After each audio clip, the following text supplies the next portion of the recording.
politician working anywhere. No, not any politician. Akona be it MCA, be it MP. So unataka kusema this crowd inaweza kuwa compared na Raila, for example. See Can this crowd be compared to Ruto? That's the thing. You ameanza kugalvanize that movement. There's nothing like that. There's nothing like that. So yesterday on Jeff Koinange live. Maina Njenga, the ex-Mungiki leader, was called by Jeff Koinange and they had an interview. It was a very interesting interview, and many things were themed in that interview, but yenye ilikuwa most inaonekana kabisa it's like he's up to something in 2027. Mr. Delulu. And clearly like he seems like kama anaiachieve. He's not achieving some. Actually, mi naona like Jeff alipea Maina a platform ya kujiredeem. Ulikuwa unaona hiyo interview? Yeah, niliona interview, yeah. Ulikuwa unaona aki make sense like vitu zinasema zingine gani where Mungiki did bad things that hapo kuna question mark hapo sijakata. Like vile alisema Mungiki wa at war with the police. Those people nearly grow up like ukitoka nje during the 2007 war unasikia tu Mungiki wamekata. Bro, this guy is not making any sense. Yeah, you know, he's not making sense. But unaona pia nilikuwa naangalia interview fulani na jamaa fulani anajita Ross. So interview yake alikuwa anasema okay, yeye mwenyewe alitoka majuu. He's a journalist in one of the major houses, international houses in the world. So alikuja kujabu investigate what are these Mungiki up to, unaona? So akikuja kwa investigation yake hadi yeye mwenyewe akakuwa confused by the idea of Mungiki, cause ali meet some of the Mungiki leaders, and when he met the Mungiki leaders walikuwa nasema the police were the ones who are doing this in the name of Mungiki. I'll attach the link to that channel. So basically what you're trying to say? Basically what I'm trying to say, Mungiki waliekelewa. No. Basically what I'm trying to say, Mungiki is more than a gang group. The gang label imepeanwa na the police, but people in the ground, mavijana, wanna believe it's a movement for the people, unaona? And the youths who are jobless wanna believe that the Kikuyu, the Mungiki is out here to save them. Because even from that interview you could see people were seated wanasema these guys have saved us. Imagine we are out here criticizing them, and people in the background are saying ama jamaa wametusaidia, ama jamaa wanatuchange, unaona? Ama jamaa those people who are saying our watu wametusave actually ni tribe moja. Even Maina Njenga akiongea anaongelea about the Kikuyu tribe. That's the whole point. Kikuyu kingpin idea, because everybody wants a Kikuyu kingpin. Listen. Luo, Raila is a Luo kingpin. Yeah, Raila is more than a Luo kingpin. Listen, still he's the kingpin. Ushisikia amekaa tu mali talking about Luo in every session. No. This guy is not qualified to be a Kikuyu kingpin. In that akiekwa kwa cheo, what he'll be like, vitu zenye atakuwa ana what? Atakuwa naangalia. Itakuwa for the Kikuyu. Mostly the young men from Kikuyu. So ukiniambia the whatever. The thing is, unajua mnani get wrong ni mnafikiria mimi na subscribe with the whole idea. But I don't subscribe to the whole idea because from the way he's speaking, anaendeleza hii Kikuyu supremacy, like where everywhere Kikuyu ana believe they are entitled to most things, resources of this country, unaona? Lakini hiyo ndio kenye watu na believe, like mtu ana believe ati hiyo ndio kenye ajabu kuendeleza, but no, kenye ajabu kusema ni will the Kikuyus listen to our reasoning? Unanielewa? cause the majority hata mimi nasemanga hivi na nitasema mbele yake hata saa hii unaona. Fikiria hii country kama class, unaona, ama results za KCSE. Kwa class wale wenye walikuwa the reason wenye wampata 400 marks walikuwa wangapi? A small fraction. Yeah. The other fraction walikuwa watu wanaka at least unazeleza ile. Alafu sasa there come these people hao sasa unaona hao ndio wako hapo hivyo wengi sasa. Is the same way with the voters of this country. When you're on a reason, when you someone have this conversation, they are this. Yeah. Then there are those who you can brainwash them, and make them think that he's the next kingpin, whether he's the next Kikuyu kingpin or not. Unaona? And how ndio wengi. Kwa sababu imagine mtu akuja kuambia this government doesn't care for you. I will give you jobs. Kwanza kuambia I'll give you a job. Exactly what Maina Njenga is doing. Unaona? Amepata time yenye the country is at a desperate state. So he's trying to make himself relevant before 2027 ikuje.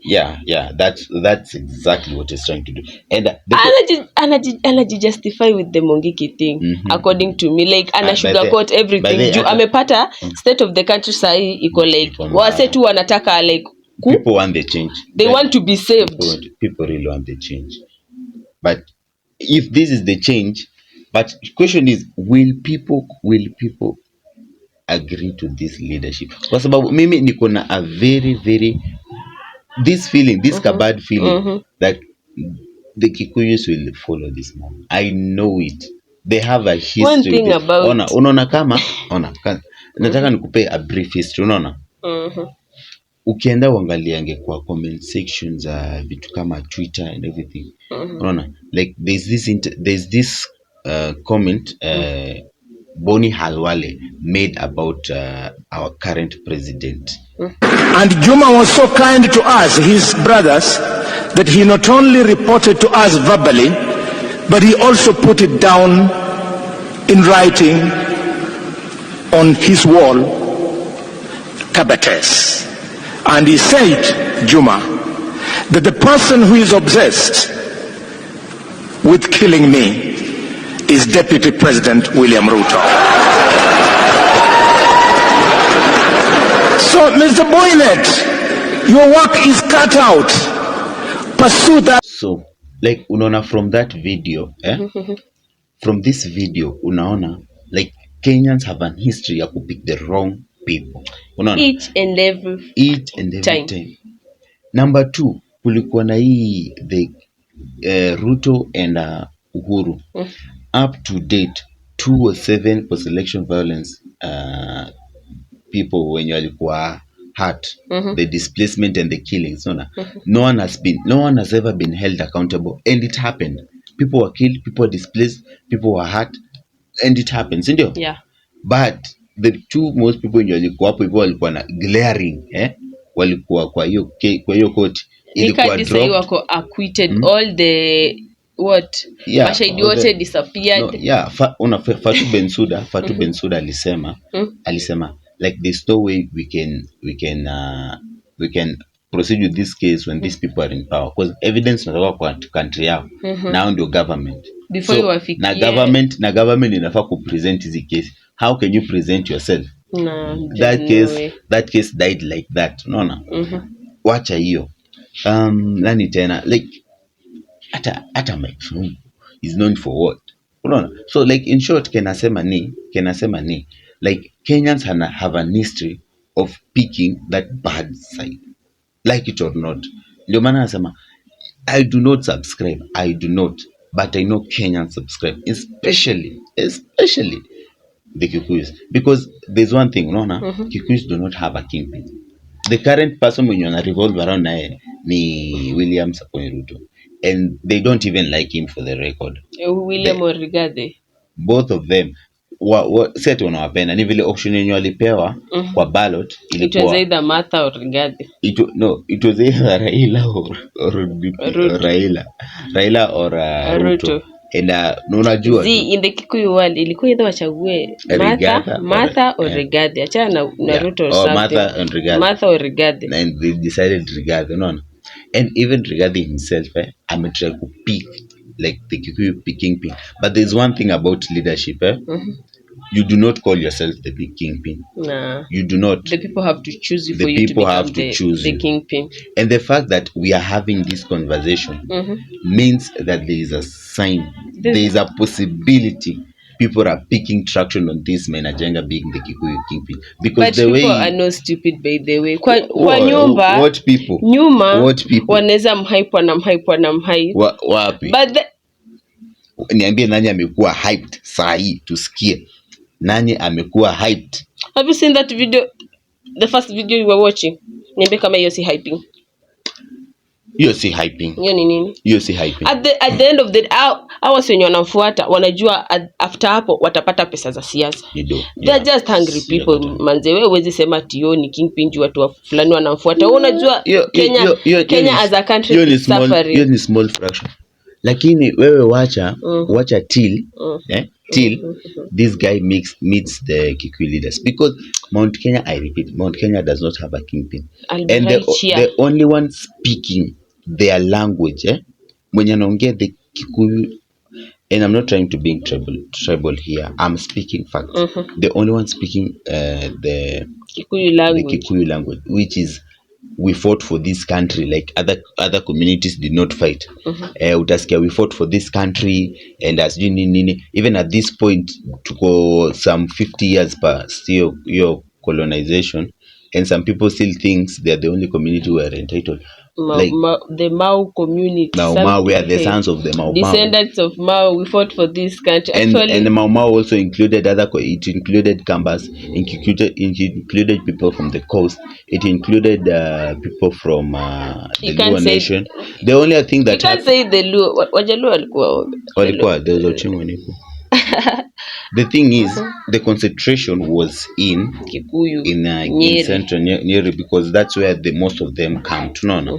But it does not mean that the rest of the country did not. That's where the most of the thing are. But anyway, listen. Let's see how this plays. I'll be right here to testify when he becomes the king. And see you on our next video.